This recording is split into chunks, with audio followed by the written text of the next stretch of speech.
Hello বন্ধুরা, তো আজকে চলে এসেছি আমার এই ছোট্ট বাগানটিকে দেখার জন্য।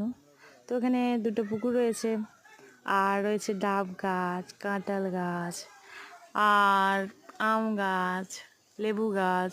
তো এখানে দুটো পুকুর রয়েছে, একটা পুকুরে মাছ চাষ করা হয় আর একটাতে করা হয় না, এটা পচা পোনা হচ্ছে এর মধ্যে। আর এখানে রয়েছে একটা গন্ধরাজ লেবুর গাছ, আর রয়েছে এখানে আম গাছ দুটো, জাম গাছ এবং কাঁঠাল গাছ। তো এখানে একটা কাঁঠাল দেখা পেয়েছি, আম তো দেখা পাচ্ছি না। আম চুরি করে নিয়ে এসে এই যে একটা বড় কাঁঠাল, আর মা দুটো পেরে নিয়ে গেছে। তো এখানে আরও ছোট ছোট আম গাছ রয়েছে, আর এখানে রয়েছে কলা গাছ, ওই যে কলার কাঁধি দেখা যাচ্ছে। তো এই কলার কাঁধি বড় হতে তো ততদিন আমরা চলে যাব আমাদের বাড়িতে।